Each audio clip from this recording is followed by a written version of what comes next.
নিহাল হেসে বলে, না না, কিসের কষ্ট? আপনি আমার বোনের জন্য যা করেছেন তার তুলনায় আমরা তো কিছুই করতে পারিনি। বারবার এভাবে বলে আমাকে লজ্জিত করবেন না। মানুষের বিপদে পাশে থাকাই মানুষের ধর্ম। কিন্তু সেই ধর্ম আজকাল কয়েকজন পালন করে? ব্যাপারটা বোধ হয় এখন উল্টো হয়ে গিয়েছে, মানুষকে বিপদে ফেলানোই মানুষের ধর্ম হয়ে গিয়েছে। নিহালের এই কথা ধ্রুব সত্য। ফারজাদ দীর্ঘশ্বাস ফেলল, বলল, এটা অবশ্য ঠিক। আর ওইসব মানুষের জন্য পৃথিবীর আজ এই বেহাল দশা। যাকে সেসব, আপনারা বরং হোটেলে গিয়ে রেস্ট নিন। আচ্ছা, আর এখানে কোনো প্রয়োজন হলে অবশ্যই আমাদের ডাকবেন। জি জি, অবশ্যই। প্রিয়তা বের হওয়ার আগেই বলে গেল। আসছি। ফারজাদ চেয়ে রইল কেবল। কেবিনের অন্য একটা বেডে দিলরুবা বেগম আর মমি শুলেন। ফারজাদ পাশের বেডে শুয়ে। মার বোন ঘুমিয়ে পড়লেও তার চোখে ঘুম নেই। কেন নেই সে জানে না। অযথায় সে তার মুখ বরাবর দরজার সাদা পর্দাগুলো দেখছে। রুমের ড্রিম লাইটের আলো, সবুজ আলোয় সাদা পর্দাগুলো সবুজ লাগছে। ফারজাদ ভাবছে অন্য কথা, যেই কথা এই মুহূর্তে ভাবার কোনো যুক্তিকতা নেই। তাও ভাবছে সে। তার ভাবনাটা ঠিক এরকম যে প্রিয়তা তার ভালোবাসার মানুষটাকে হারিয়ে ঠিক কতটুকু কষ্ট হচ্ছে। এই কষ্টের কি কোনো পরিমাণ আছে? কোনোভাবে কি এটাকে মাপা যায়? এসব প্রশ্ন নিতান্ত অযৌক্তিক, অসংগত। তাও অযথাই ভাবছে সে। শুনেছে অলস মস্তিষ্ক শয়তানের কারখানা।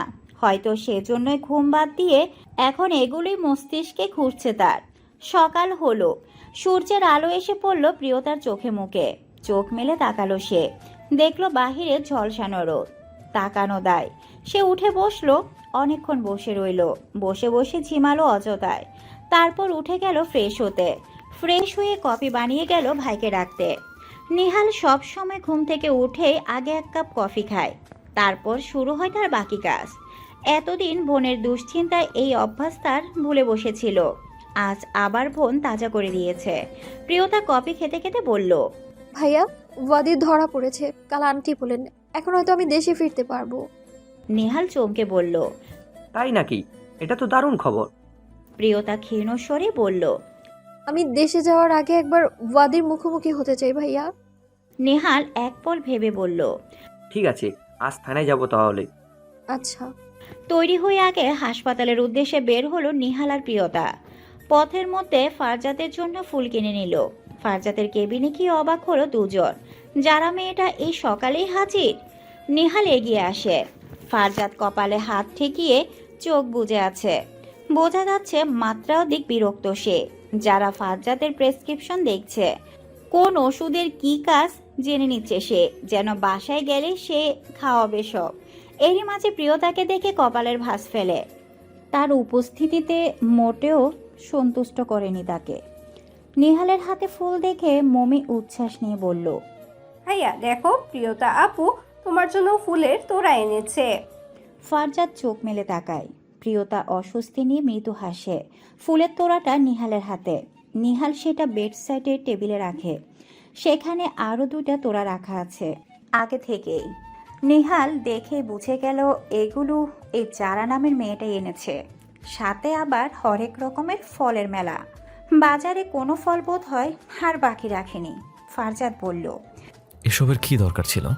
নেহাল হেসে বলল, ফুলের মধ্যে এমন চমৎকার ক্ষমতা আছে, এই সুবাস অনায়াসেই একজন অসুস্থ মানুষকে সুস্থ করে তুলতে পারে। ফারজাদ কিঞ্চিত হেসে বলল। ধন্যবাদ। যারা আগ বাড়িয়েই বলল, আপনি ঠিক বলেছেন, কিন্তু আমার মতে সব ফুলের সেই ক্ষমতা নেই। বিশেষ করে রজনীগন্ধা ফুলের, এর গন্ধে তো আমার বমি আসে। প্রিয়তা দেখল তাদের ফুলের তোড়াতে অধিকাংশ ফুলই রজনীগন্ধা। আর এটা সে নিজে দেখেই কিনেছে। রজনীগন্ধা সুবাসের ন্যায় পবিত্র, মায়াময় সুবাস আর আছে নাকি? প্রিয়তার কাছে তো এই সুবাস এক পথ্য ন্যায় কাজ করে। আর এই মানুষটা কি অসুন্দর ভাষাতে ফুলটার অপমান করলো। মন খারাপ হলো প্রিয়তার। মমি তখন বলল, তবে একটা কথা কি জানেন ম্যাডাম, নর্দমার আশেপাশে থাকলে সব ফুলের সুবাসই জঘন্য হয়ে যায়, কারণ নর্দমার গন্ধ এত বিভৎস হয়ে থাকে যে ফুলের এই সুবাসিত ঘ্রাণও সেটা প্রশমিত করতে পারে না। যারা ভ্রু কুঁচকালো। প্রশ্ন করলো। তুমি আসলে কি বোঝাতে চাইছো বলো তো?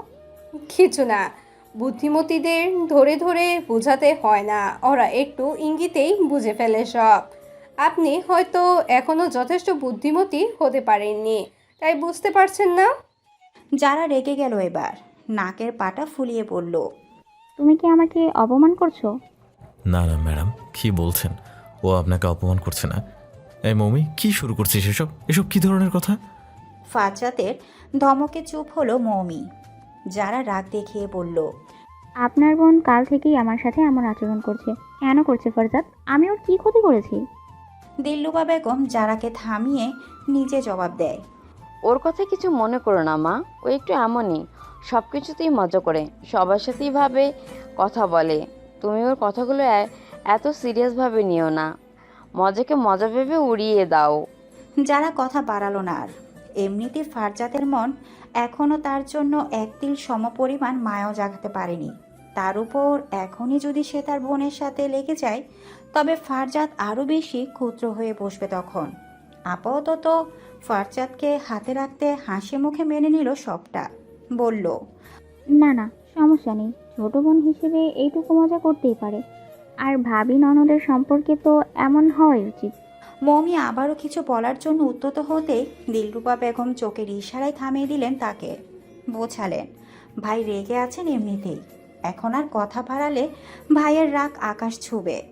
ভাইয়ের কথা ভেবে কোনো রকমের দাঁত চেপে সবটা সহ্য করে নিল মৌমি। যারা তার আহ্লাদিপনা জারি রাখলো আরও কিছুক্ষণ, এরপর বেরিয়ে গেল, তাও ফারজাতের বারবার বলাতে। সে এসবে অসহ্য বোধ করছে। যারা মেয়েটার এই গায়ে পড়ার স্বভাব তার আর সহ্য হচ্ছে না। তার বাবার অফিসে চাকরি করে বলে বাধ্য হয়ে মেনে নিতেও হচ্ছে সব কিছু। আমরা এখন থানায় যাব ফারজাত। ফারজাত বলল, আমিও যাব সাথে। না না, আপনার এই অবস্থায় কোথাও যেতে হবে না। আমি আগের থেকে এখন অনেকটাই ঠিক আছি নিহাল, যেতে পারবো আমি। আপনারা একা যাবেন কেন? প্রিয়তা বলল, আমরা একা যেতে পারবো। আপনাকে আর এই অবস্থায় কোথাও যেতে হবে না। আপনার এখন পর্যাপ্ত বিশ্রামের প্রয়োজন, বিশ্রাম নিন আপনি। আমি শুধু যাব শেষবারের মতো একবার ওই মানুষটার মুখোমুখি হতে। তাকে কিছু প্রশ্ন করার বাকি আছে এখনো, যেগুলোর উত্তর জানতে হবে যে। থানায় এলো নেহাল আর প্রিয়তা। প্রিয়তার ভাবমুক্তি পৌঁছা দেয়, ভেতরে তার কি চলছে একমাত্র সেই জানে। নেহাল বোনের হাত ধরে আছে শক্ত করে। সে নিজেও একবার ওই অমানুষটার মুখ দর্শন করতে চায়, যার জন্য তার বোনের আজ এত কষ্ট। ডিউটি অফিসার বললেন, ওদিকে এখনো কারাগারে পাঠানো হয়নি, সে পাশের রুমেই আছে। নেহাল জিজ্ঞেস করলো, ও, ওর কৃতকর্ম সব স্বীকার করেছে? না, মুখের কুলুপ এঁটে বসে আছে, তবে বেশিক্ষণ এভাবে থাকতে পারবে না। রিমান্ডে নিলেই সব বেরিয়ে যাবে। প্রিয়তা অম্লান বিধ্বস্ত সুরে বলল। আমি কি ওর সাথে একবার দেখা করতে পারি?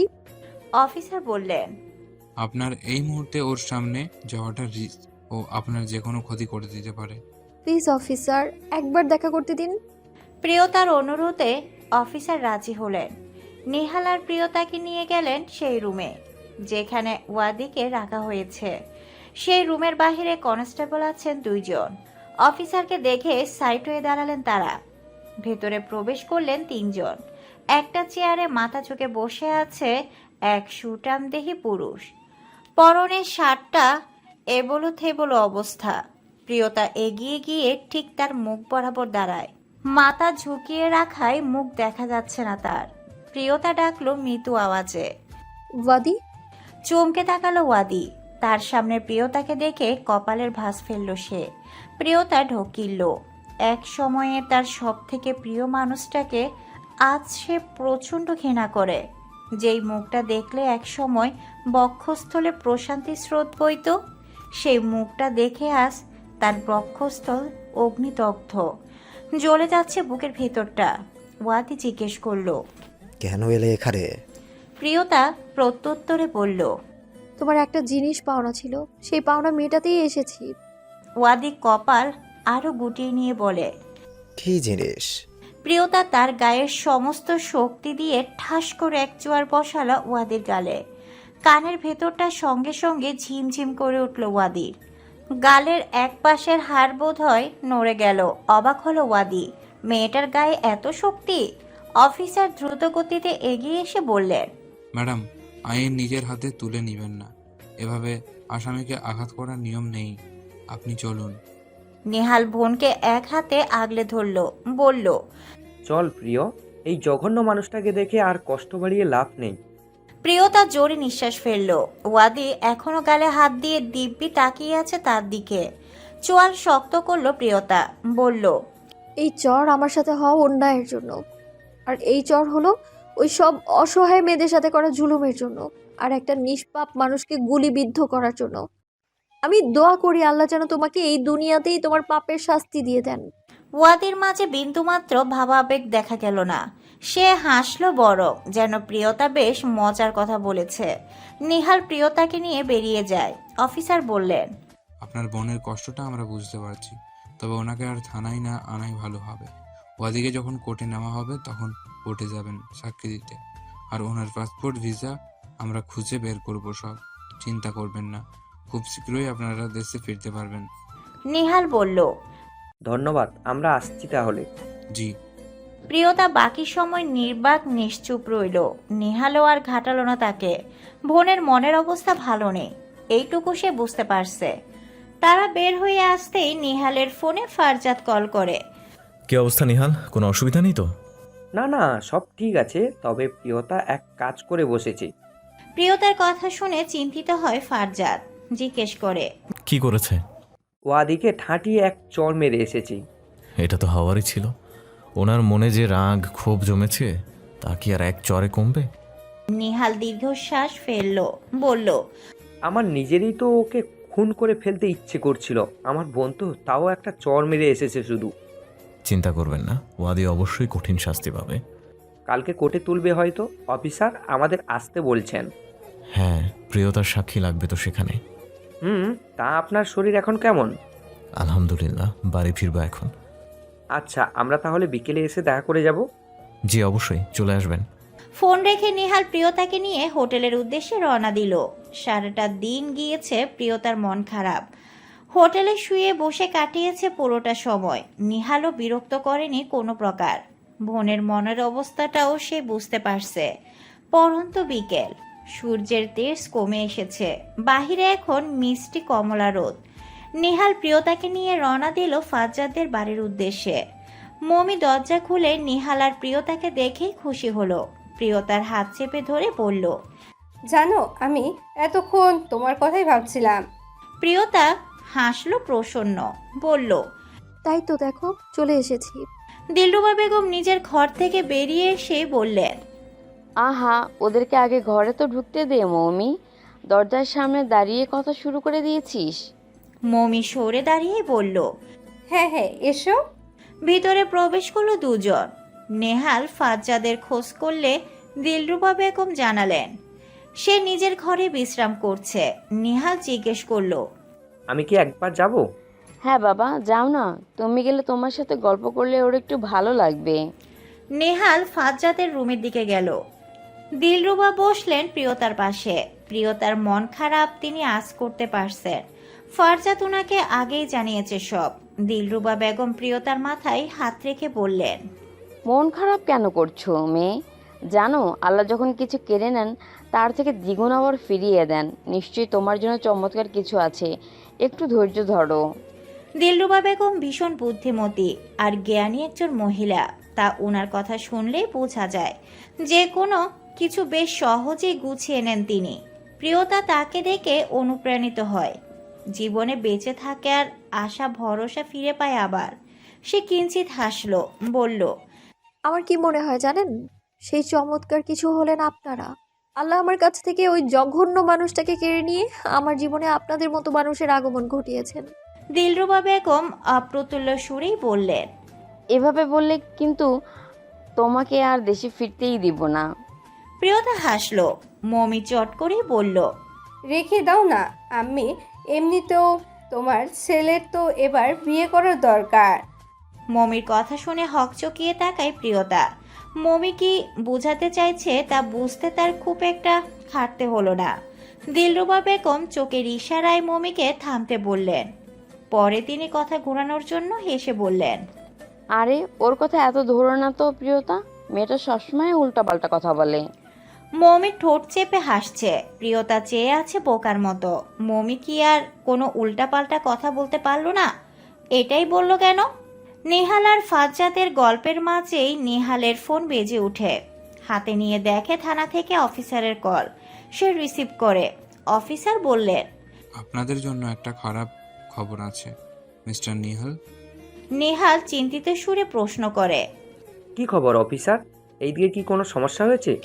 অফিসার বললেন, ওয়াদির বাবা একজন বড় মাপের ব্যবসায়ী, বেশ উপরে হাত আছে ওনার। কিছুক্ষণ আগেই থানায় এসে হুমকি ধমকি দিয়ে গেলেন। মনে হচ্ছে ওয়াদিকে কোর্টে তোলার আগেই ছড়িয়ে নেবেন। নেহাল কপাল কুঁচকে বলল, আশ্চর্য, ছেলে এমন একটা জঘন্য কাজ করার পরও বাবা এই ব্যবহার করার সাহস পান কি করে? আর বললেই কি ছাড়িয়ে নেওয়া যায় নাকি? আইন কি এত দুর্বল? দেখুন, কোর্ট থেকে অর্ডার এলে আমাদেরও কিছু করার থাকবে না। কোর্ট এমন বেআইনি অর্ডার দিবে কেন? আজকাল মানুষ টাকা আর ক্ষমতা জোরেই সবই করছে, কিছু করার নেই। নেহাল গর্জে উঠে বলল, তাই বলে এত এত অন্যায় করার পরেও ছেলেটা ছাড়া পেয়ে যাবে? না, কেস তো আর সলভ হয়নি। কেস আমি অবশ্যই কোর্টে ওঠাবো, আর এই ওয়াদির শাস্তির ব্যবস্থাও করব। আপনাদের আপাতত একজন শক্ত উকিল প্রয়োজন, যে কেসটাকে জিততে সাহায্য করবে। আচ্ছা, আমি কালকের মধ্যেই ব্যবস্থা করছি। ফোন রাখলো নেহাল। ফারজাদ জিজ্ঞেস করলো। কি হয়েছে নিহাল? নেহাল বিদিষ্ট সুরে বলল, আর বলবেন না, ওয়াদির বাবা নাকি আজ থানায় গিয়ে খুব ক্ষমতা দেখিয়ে এসেছেন। ছেলেকে নাকি ছাড়িয়ে নেবেন। অফিসার বললেন আমাদের পক্ষের একজন উকিল লাগবে এই কেসটা জেতার জন্য। এখন বুঝতে পারছি না কি করব। সহজে তো মনে হচ্ছে কিছুই হবে না। এমন চলতে থাকলে দেশে ফিরবো কবে? ফারজাদও চিন্তায় পড়ল। আজকাল ক্ষমতার জোরে মানুষ জঘন্য সব পাপ করেও রেহাই পেয়ে যাচ্ছে। কি বিদঘুটে ব্যাপার। ফারজাদ ভাবল, ওয়াদির বাবাই বা কেমন? ছেলের এত সব অন্যায়ের কথা শুনে তাকে শাস্তি দেওয়ার বদলে উল্টো আরও ছাড়িয়ে নিতে এসেছেন। যেখানে বাবার শিক্ষাতেই ঠিক নেই, সেখানে ছেলে আর মানুষ হবে কি করে? নেহালকে অতি চিন্তিত দেখে ফারজাদ তাকে আশ্বস্ত করলো, বলল, আমার এক কলিগের বড় ভাই উকিল, বেশ নামডাক আছে ওনার। শুনেছি কোনো কেস নাকি হারেন না। আমি না হয় তার সাথে একবার কথা বলবো। নেহাল স্বস্তি নিঃশ্বাস ফেলে বলল, আপনারা আছেন বলে আমি এখনও বোনকে নিয়ে এই দেশে এতটা নিশ্চিন্তে আছি। নয়তো এমন অপরিচিত একটা দেশে যে কিভাবে কি করতাম কে জানে। চিন্তা করবেন না, আমরা আছি। যতদিন পাকিস্তানে আছেন ততদিন অবধি আমরা সাহায্য করে যাব। আপনি নিশ্চিন্তে থাকুন। নিচে নেমে প্রিয়তাকে সব খুলে বলল নেহাল। সব শুনে সবাই চিন্তিত হলো বেশ। অন্যায়ের শাস্তি না পেয়ে ওয়াদির ছাড়া পেয়ে যাক, সেটা কেউই চায় না। প্রিয়তার দুশ্চিন্তার মাত্রা অধিক। তার চোখ মুখ দেখেই আন্দাজ করা যাচ্ছে তা। ফারজাদ বলল, এখনই সে একবার তার কলিগকে কল করে জানাবে সবটা। কলিগের বড় ভাই রাজি হয়ে গেলে সব চিন্তার অবসান ঘটবে। দিলরুবা বেগম বললেন, তাহলে এখনই কলটা করো। ফারজাদ তাই করলো। তার পরিচিত সেই কলিগের নাম্বারে কল লাগালো। কথা বলল তার সাথে। খুলে বলল সব। সে তাকে তার ভাইয়ের নাম্বার দিয়ে বলল তার ভাইয়ের সাথে যোগাযোগ করতে। ফারজাদ নাম্বার পেয়ে কল করলো তাকে। দুইবারের মাথায় রিসিভ হলো সেটা। ফারজাদ পরিচয় দিয়ে ঘটনার আদিপান্ত জানালো সব। সব শুনেই সে বলল, এই ঘটনা আমিও জানি। কোনো এক সাহসী মেয়ে বেশ সাহস দেখিয়েই কেসটা করেছে। তার হয়ে কেসটা আমি লড়তে পারলে আমি বেশ খুশিই হব। চিন্তা করবেন না। কাল একবার আমার অফিসে চলে আসবেন, বাকি কথা সামনাসামনি হবে। বলেই ফোন কাটলেন তিনি। ফারজাদ স্বস্তি নিঃশ্বাস ফেলে বলল, কাজ হয়েছে, উনি রাজি? আশ্বস্ত হলো সবাই। নিহাল ফারজাদকে ধন্যবাদ জানালো, প্রিয়তাও। দিলরুবা বেগম তাদের আজ রাত আর হোটেলে ফিরতে দিলেন না। তখন হয়তো মধ্যরাত, ঘুমে বিভোর সকলে। তবে কেউ একজন প্রহর কাটাচ্ছে নির্ঘুম চোখে। তার ভেজা পাপড়ি জানান দিচ্ছে একটু আগেই চোখে বেশ বর্ষণ নেমেছিল হয়তো। সে অস্থির উদাসীন, কিছুতেই বক্ষস্থলে শান্তি পাচ্ছে না। এভাবে ছোট্ট একটা ভুল যে এত বড় বিপদ ডেকে আনবে তা কে জানতো। প্রতিনিয়ত এই এক আফসোস করেই দিন যাচ্ছে তার। কবে এই আফসোসের পাল্লা প্রশমিত হবে কে জানে। প্রিয়তাও উঠে বসলো। না, ঘুম আসছে না। আসবে বলেও মনে হচ্ছে না। সে বারান্দায় গিয়ে দাঁড়ায়। তাকায় শান্ত পরিশ্রান্ত আকাশের পানে। চাঁদ নেই, তারা আছে মিটিমিটি। সে তাকিয়ে থাকে অবিরাম, দৃষ্টি সিক্ত ভেজা। সে ওই দূরের তারাকে ডেকে বলে, আর যদি তুমি আমায় ভালোবাসতে তাহলে আমায় এতটা কষ্ট পেতে হতো না ওয়াদি। তুমি এত নির্দয় কি করে হতে পারলে? কেন একটু ভালোবাসলে না তুমি? আমার এত এত ভালোবাসাকে কিভাবে অগ্রাহ্য করলে তুমি? তোমার কি একটু কষ্ট হয়নি? প্রিয়তার গাল বেয়ে দগ্ধ অন্তঃস্থলে হাহাকার চুয়ে পড়ে। সে আঁচলে মুছে নেয় তার সন্তপনে, যেন কেউ না দেখে, কেউ না জানে। তারপর ঘরে ফিরে আসে, আবার শুয়ে পড়ে। ঘুম না আসলেও এবারে ঘুমের ভান ধরে পড়ে থাকতে হবে যে। সকাল সকাল বেরিয়ে পড়ল তিনজন, প্রিয়তার, নিহাল আর ওয়াদি। উকিলের অফিসে হাজির তারা। তখনও উকিল আফসার খান অফিসে আসেননি। ঠিক 10টায় অফিসে আসেন তিনি। 10টা বাজতে এখনো 15 মিনিট দেরি। তারা তিনজন অফিসের বাহিরে অপেক্ষা করছে। বরাবর 10টা। কালো রঙের একটি গাড়ি সা করে এসে তাদের সামনে থামলো। গাড়ির ড্রাইভার দ্রুত নেমে এলো গাড়ি থেকে। তারপর খুলে দিল পেছনের দরজাটা। নেমে এলো একজন কালো স্যুট গায়ে সুঠাম দেহের পুরুষ। নেমেই স্যুটের মাঝে বোতামটা খুলে দিল, চশমাটা খুলে পরে নিল চোখে। তারপর হাঁটা ধরল তার গন্তব্যে। অথচ 3টা মানুষ যে অধীর আগ্রহে চেয়ে আছে সে খেয়ালই তার নেই। কিছুক্ষণ পরে একজন লোক এলো, তাদের 3জনকে এসে বলল ভিতরে যাওয়ার জন্য। 3জনই ভেতরে গেল। আফসার খান চোখে চশমা নামিয়ে পরখ করলো 3জনকে। প্রিয়তাকে দেখে ভ্রু কুঁচকাল। কিছুক্ষণ মনোযোগের সহিত তাকে দেখে বলল, আপনি প্রিয়তা? প্রিয়তা চকিত হলো প্রথমে, তারপর মাথা নাড়ালো। সে জিজ্ঞেস করলো, আপনি বোবা? প্রিয়তা আবারও ডানে বামে মাথা নাড়িয়ে বলল, না না। তাহলে মাথা নাড়ছেন কেন? প্রিয়তা অস্বস্তিতে আর জবাব দিল না। আফসার বলল, আপনারা দুজন, ফারজাত আর নিহাল, একটু বাইরে বসুন। আমি আগে প্রিয়তার সাথে একটু একা কথা বলবো। নেহাল খানিকটা ভোরকে ফারজাদের দিকে চাইলো। লোকটা তার বোনের সাথে একা কি কথা বলবে? ফারজাদ চোখের ইশারায় আশ্বস্ত করলো তাকে। নিহাল প্রিয়তাকে বুঝিয়ে বের হয়ে আসলো। আফসার বলল, বসুন প্রিয়তা। প্রিয়তা বসলো। আফসার জিজ্ঞেস করলো, আপনার নামটা সুন্দর, কে রেখেছে? এমন অপ্রাসঙ্গিক প্রশ্ন শুনে খানিকটা বোধহয় বিরক্ত হলো প্রিয়তা। তাও জবাবে বলল, ভাইয়া রেখেছেন। আচ্ছা, তা প্রিয়তা, আপনার মূর্খ প্রেমিক কি করে এমন প্রিয় একটা জিনিসকে অগ্রাহ্য করলো বলুন তো? প্রিয়তা কপাল কুঁচকালো, বলল, ওই যে বললেন সে মূর্খ, তাই হয়তো। আফসার হাসলো। লোকটার হাসি চমৎকার সুন্দর, তবে প্রিয়তার কাছে এই চমৎকার সুন্দর হাসিটাকেও অযাচিত মনে হলো। আফসার বলল, তা মিস প্রিয়তা, আপনার মূর্খ প্রেমিকের মূর্খতার ঘটনা খুলে বলুন সব, আমি একটু শুনে আফসোস করি। কদর্য কিছু মুহূর্তের আদিপান্ত বিবরণ শুনেও মানুষটার মাঝে আহামরি কোনো বিবর্তন এলো না। সে উল্টো প্রসন্ন সুরে বলল, আপনি তো বেশ সুন্দর ঊর্ধ্ব বলতে পারেন। প্রিয়তার পছন্দ হলো না একটুও। সে মানুষটার সামনে এত এত দুঃখের বিবরণ দেওয়ার পরও মানুষটার সব রেখে তার ভাষার প্রশংসায় মেতেছে। আশ্চর্য! পরক্ষণে আবার আফসার বলল, তাহলে ফারজাত আপনার কেউ নয়, আপনারা সম্পূর্ণ অপরিচিত দুজন মানুষ। জি। ছোট্ট করে জবাব দিল প্রিয়তা। লোকটার ভ্রুজোড়া কোসকালো খানিকটা বোধ হয়। নিচের ঠোঁটটা কামড়ে ধরল। কিছুক্ষণ পর আবার জিজ্ঞেস করলো, তবে উনি আপনাকে এত সাহায্য করছেন কেন? এই প্রশ্নের কি উত্তর হতে পারে? প্রিয়তা এক পল ভেবে বলল, উনি ভালো মানুষ, তাই ভালো মানুষেরা বিপদে পড়া মানুষদের এইভাবেই সাহায্য করেন। আফসার ঠোঁট উল্টালো, যেন প্রিয়তার কথার রাজ্যে অবাক হয়েছে সে। অতঃপর বিদ্রুপের সুরে জিজ্ঞেস করলো, আজকাল এত ভালো মানুষ আছে? অবশ্যই আছে, শুধু আমাদের চোখে পড়ে না। আফসার হাসলো তার কথা শুনে, বলল, যাক, আপনার চোখে যে পড়েছে এটাই অনেক। আপনি কি আমায় নিয়ে মজা করছেন? আফসার তার ফাইলের কলম দিয়ে কিছু একটা লিখে প্রিয়তার দিকে সেটা এগিয়ে দিয়ে বলল, আমার কাছে সময়ের অনেক দাম। আপনার মতো নিতান্তই এক ক্ষুদ্র মেয়েকে নিয়ে মজা করার মতো সময় আমার নেই। এখানে একটা সই করুন। লোকটার এসব তেরা তেরা কথা প্রিয়তার মোটেও পছন্দ হচ্ছে না।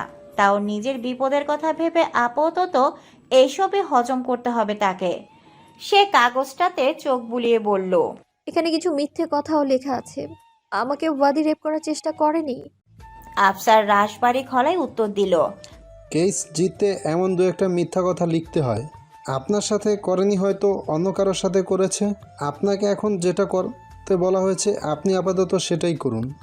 প্রিয়তা পুরো লেখা পড়ে দেখলো এখানে আরো অনেক অবাঞ্ছিত কথা লেখা, যেগুলো হয়তো ওয়াদি করেওনি। প্রিয়তার প্রেমিকা মন লেখাগুলো পড়ে খানিকটা কষ্ট পেল, বিদ্রোহী মনের শাস্তির দাবিকে ছাড়িয়ে যেতে পারল না। সে কাগজে সই করে আফসারের দিকে এগিয়ে দিল। আফসার কাগজে আরো একবার চোখ বুলাতে বুলাতে জিজ্ঞেস করলো, প্রেমিকের নামে মিথ্যা অপবাদ দেখলে এখনও এত কষ্ট হয় তোমার? প্রিয়তা এই কথার জবাব দিল না কোনো।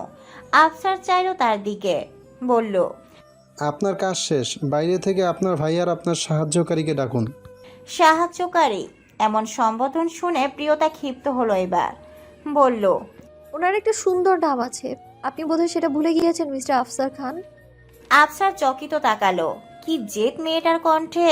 এই প্রথম কোনো মেয়ে এত কঠিন গলায় তার নাম বলেছে। নয়তো এমন মেয়েদের সুরেলা কণ্ঠই সে নিজের নাম শুনে এসেছে আজীবন। প্রিয়তা বেরিয়ে গেল।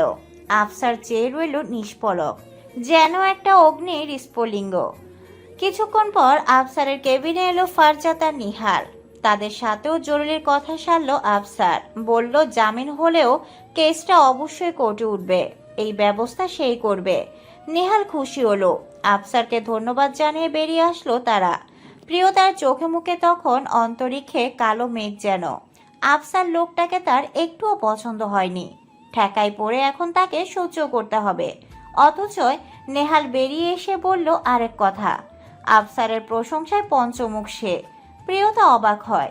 ভাইয়ের সাথে এমন কি কথা বলেছে যে তাকে তার এত পছন্দ হয়ে গিয়েছে? সেখান থেকে বেরিয়ে তারা তিনজন গেল থানার উদ্দেশ্যে। পৌঁছাতে সময় লাগলো আধ ঘন্টা। প্রিয়তা আজ আর ভেতরে গেল না, দূরের এক কোণে দাঁড়িয়ে রইল সে। ফারজাত আর নিহালেই ভিতরে গিয়েছে। অফিসারের সাথে কথা বলেছে দুজন। অফিসার জানান ওয়াদির বাবা বাহিরে আছেন। তিনি তার যথাসাধ্য চেষ্টা চালিয়ে যাচ্ছেন ছেলেকে এখান থেকে বের করার জন্য। যেহেতু কেসটা একদম পুরো উপর মহল অব্দি চলে গিয়েছে, তাই একটু কষ্ট হচ্ছে ওনার, নয়তো এতক্ষণে ছেলেকে বের করে ফেলতেন। নেহাল কথাটা শুনে খেপল বেশ। ফারজাতের দিকে চেয়ে বলল, চলুন তো ফারজাত, এই অভদ্র লোকটার সাথে একটু দেখা করে আসি।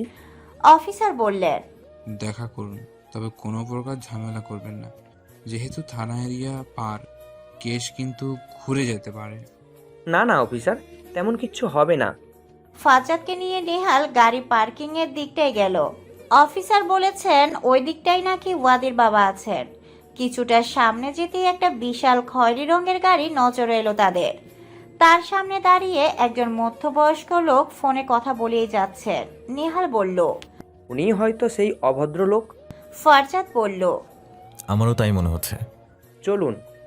তারা দু কদম এগোতেই ফারজাদের ফোনটা বেজে উঠে। হাতে নিয়ে দেখে যারার নাম্বার। বিরক্ত হয়ে কেটে দেয় সে। কাটার সঙ্গে সঙ্গে ফের কল। নেহাল বলল, জরুরি হলে রিসিভ করুন না। ফারজাদ চোখে মুখে মাত্রা অতিরিক্ত বিরক্ত ফুটিয়ে কলটা রিসিভ করলো। ও পাশ থেকে যারা উদ্বিগ্ন সুরে জিজ্ঞেস করলো, কেমন আছেন ফারজাদ? জি ভালো। হাতের ব্যথা কমেছে আপনার? জি, তাহলে কি কাল থেকে অফিসে আসবেন? চেষ্টা করব। আমি অপেক্ষায় থাকবো কিন্তু। ফারজাদ আরো বেশি কপাল কুটালো এবার। বলল, আমি একটা জরুরি কাজে এসেছি ম্যাডাম, একটু পরে কল করছি। যারাকে আর কিছু বলার সুযোগ না দিয়ে কলটা কেটে দিল ফারজাদ। ফোনটা পকেটে পুরে নিহালের দিকে চেয়ে বলল, চলুন এবার। তারা কদম ফেললো। ঠিক গিয়ে দাঁড়ালো লোকটার পেছনে। নেহাল কাট কাট গলায় জিজ্ঞেস করলো, এক্সকিউজ মি, আপনি কি ওয়াদির বাবা? ফিরে চাইলেন তিনি। ভ্রু কুঁচকালেন। চোখের চশমাটা নামিয়েই বললেন, yes, but who are you? Farzad থমকালো। এই মুখটা বড্ড পরিচিত মনে হলো তার। আর ওই চোখগুলো যেন খুব কাছ থেকে দেখেছিল সে। ফারজাদ চোখের দৃষ্টি তীক্ষ্ণ করলো। লোকটার মুখ ভর্তি দাড়ি। এই দাড়ির আড়ালে কি অন্য কেউ আছে যাকে ফারজাদ চেনে? খুব ভালো করে চেনে। নিহাল বলল, আমি প্রিয়তার ভাই।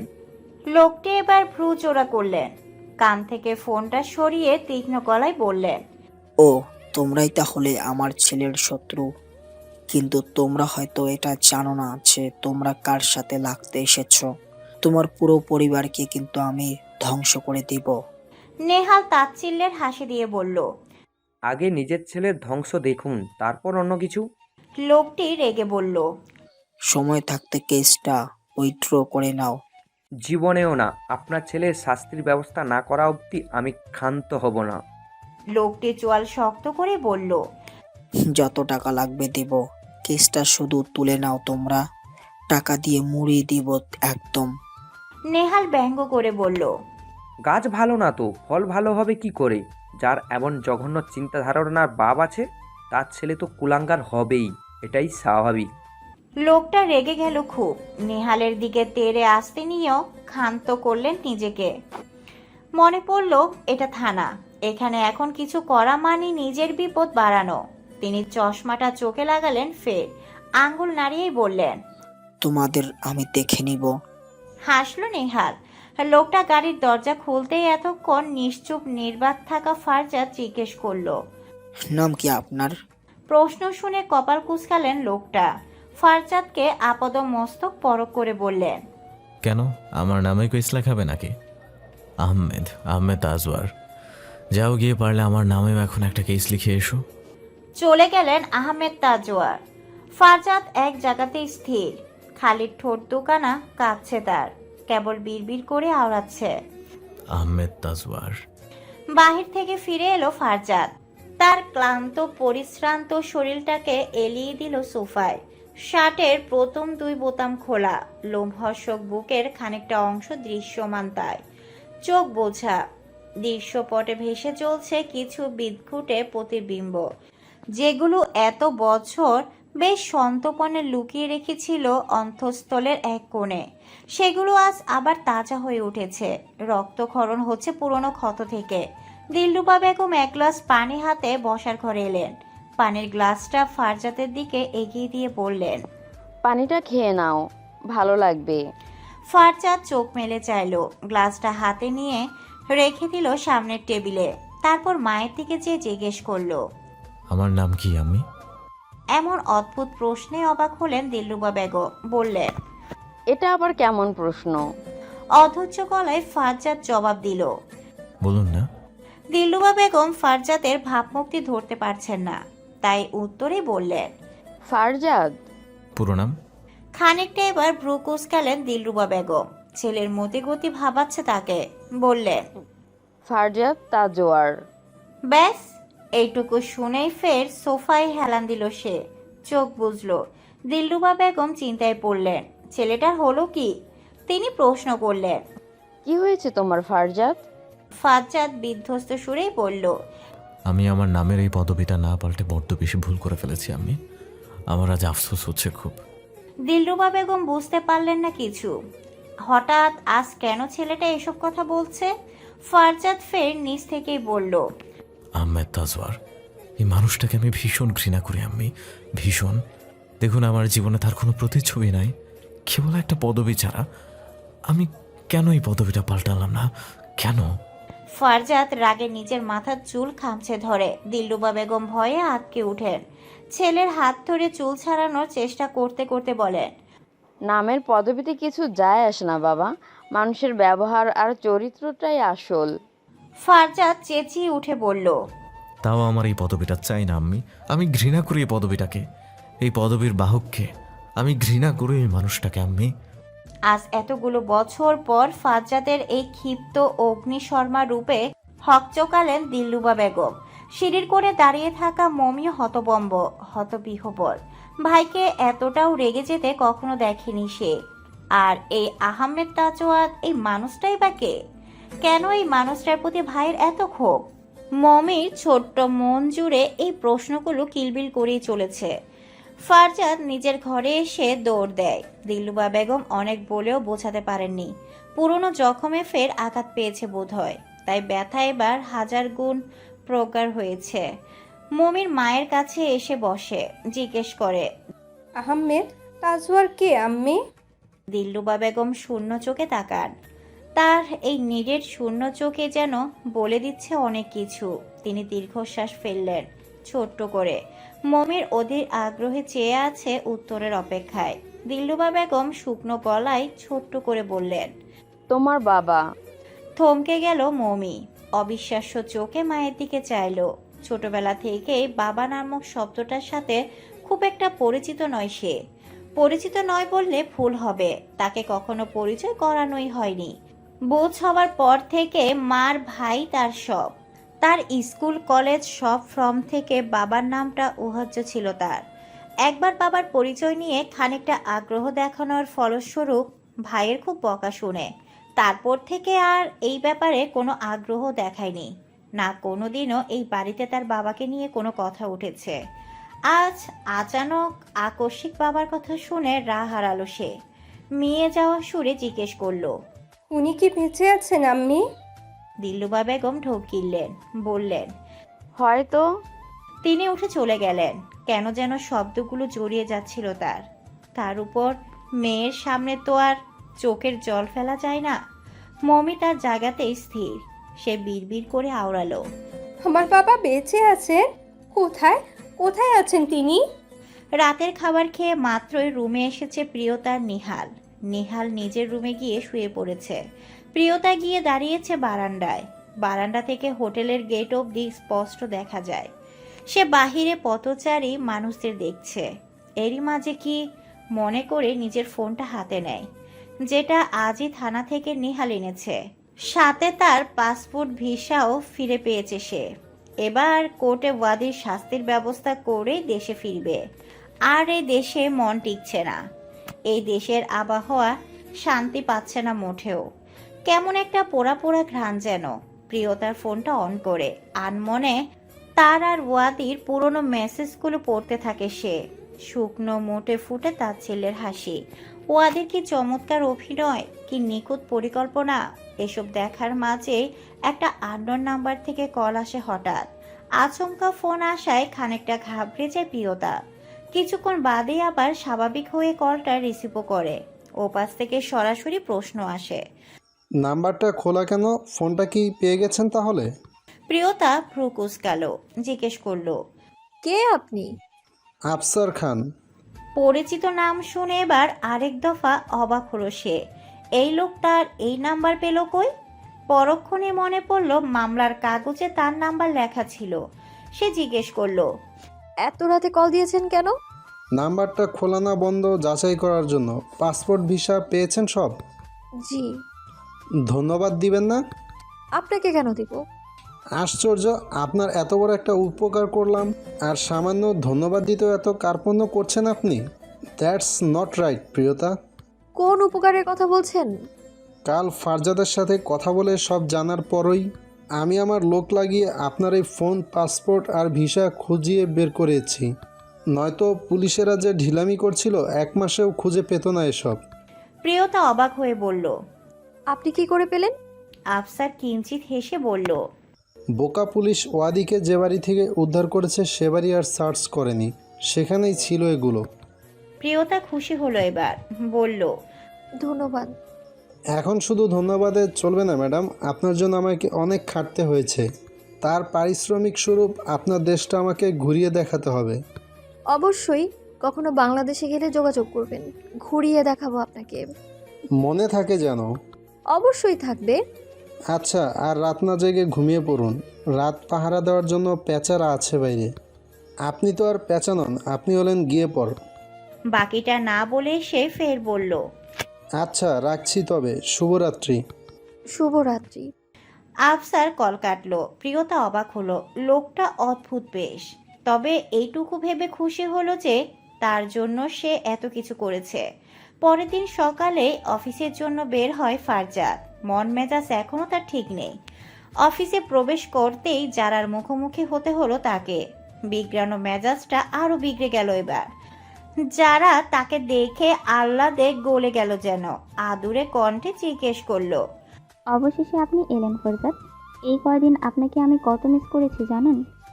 আগুনে পানি লাগলে যেমন ছেদ করে ওঠে, ফারজাদেরও এই মুহূর্তে তেমনই অনুভূত হচ্ছে। সে আশেপাশে একবার চোখ বুলালো। মানুষ নেই তেমন। এগিয়ে এলো কিছুটা, অতপর দাঁতের দাঁত চেপে পড়ল। নিজের সম্মান ধরে রাখুন ম্যাডাম, অযথা বারবার অপমানিত হবেন না। আমাকে দয়া করে আমার মতো থাকতে দিন, নয়তো এবার রিজাইন করলে পায়ে পড়লেও আর এই অফিসে আসবো না। সে যারাকে পাশ কাটিয়ে চলে গেল। যারা ক্ষিপ্ত হলো খুব। এই একটা ছেলের জন্য আর কত অপমান সহ্য করবে সে? সে দ্রুত গেল তার বাবার কেবিনে। আজই এর একটা বিহিত করতে হবে। আব্বু, আমি যে কোনো মূল্যে ফরজাদকে বিয়ে করতে চাই। রফিক সাহেব ফাইল বন্ধ করে মেয়ের দিকে চাইলেন। দেখেই বোঝা গেল বিরক্ত তিনি। তার মেয়েকে বিয়ে করার জন্য পাত্রের অভাব নেই। ফারজাদের থেকেও অনেক ভালো ভালো ছেলে লাইনে দাঁড়িয়ে, অথচ মেয়ে তার এক ফারজাদের পেছনে পড়েছে তো আর ওঠার নামই নেই। তিনি বললেন, এখন কি জোর করে বিয়ে করবে নাকি? যারা ক্ষিপ্ত সুরে বলল, দরকার পড়লে তাই করব। তুমি লোক ভাড়া করে ফরজাদকে কিডন্যাপ করাও, বাকি ব্যবস্থা সব আমি করে নিব। রফিক সাহেব হকচকিয়ে উঠে বললেন, মাথা কি এবার পুরোপুরি খারাপ হয়ে গেছে তোমার? কি বলছো এসব? আব্বু, ফরজাদকে ছাড়া আমি অন্য কিছু ভাবতে পারছি না। ও আমার মন মস্তিষ্কে মিশে গিয়েছে। আমার ওকে লাগবে আব্বু। ও কেন খেলা না যারা? আমার পক্ষে যতটুকু করার করেছি, তোমার জন্য কম অপমান সহ্য করতে হয়নি। আর পারবো না। এবার যা খুশি তুমি করে নাও, আমি আর কিছু করতে পারবো না।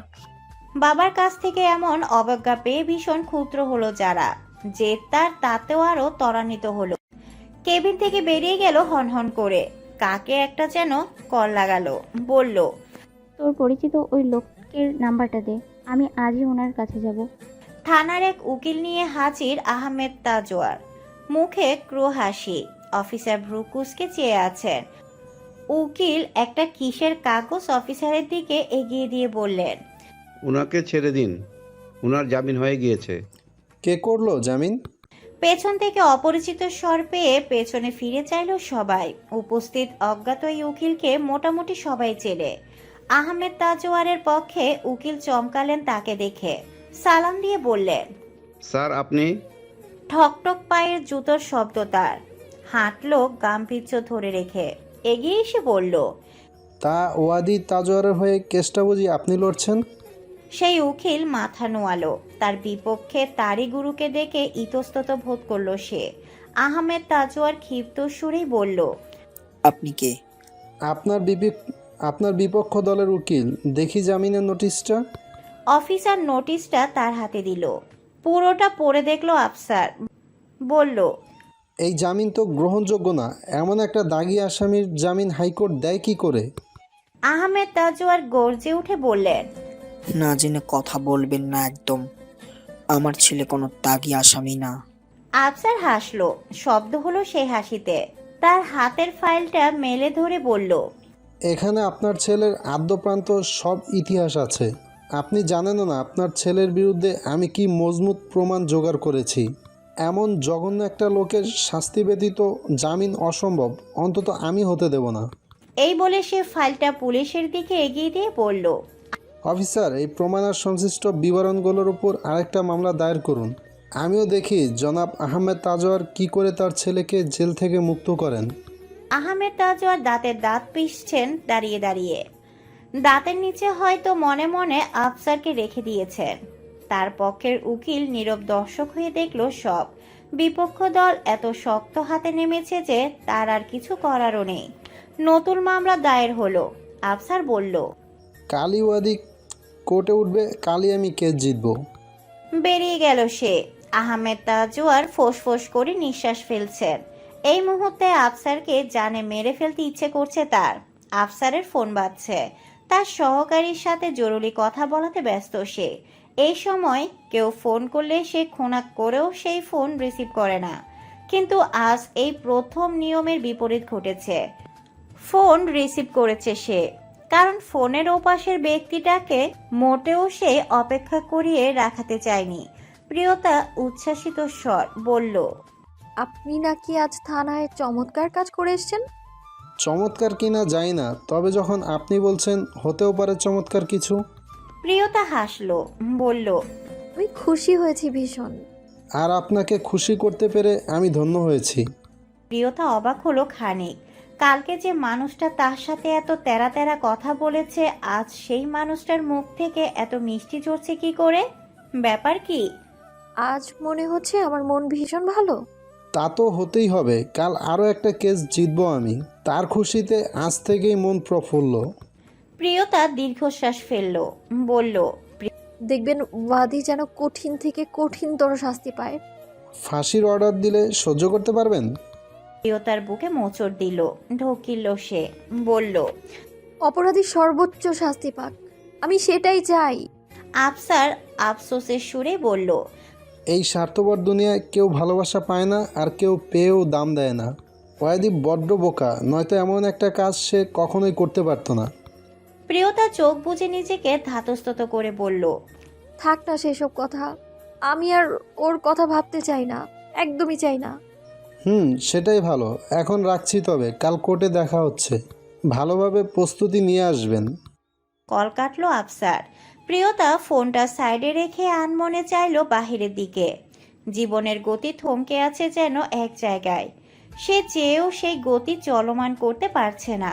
ভীষণ বিদঘুটে এক যন্ত্রণা ভেতরটা কুড়ে খাচ্ছে তার। কাউকে দেখাতেও পারছে না, কাউকে বলতেও পারছে না, কেবল নিজ মনে সহ্য করে যাচ্ছে এসব। মাথায় কাপড় টেনে ভিতরে প্রবেশ করে যারা, ভীতু সে নিজেও। আশপাশটা কেমন ধোয়াটে যেন, একটা অদ্ভুত ঘ্রাণ নাকে এসে ঠেকছে। ভেতরে প্রবেশ করা মাত্রই ভয়ের মাত্রা বৃদ্ধি পেল, ঢোকিল সে। চারপাশের অদ্ভুত কার্য সব জিনিস থেকে 2 পা পিছপা হলো। লোকটা চাইলো সরু চোখে, হাতের ইশারায় ডাকলো তাকে, পাশে বসতে বলল। যারাও বসলো। লোকটা কিছুক্ষণ ডানে বামে মাথা নাড়িয়ে বলল, ওই ফারজাদকে চাই। যারা তৎক্ষণাৎ মাথা নাড়ালো। লোকটা কালো বিশ্রী রকমের দাঁত বের করে হাসলো কিঞ্চিত, কুমোট স্বরে বলল, তার চুল, নখ বা ব্যবহারের কোনো কিছু নিয়ে আয়, কাজ হয়ে যাবে।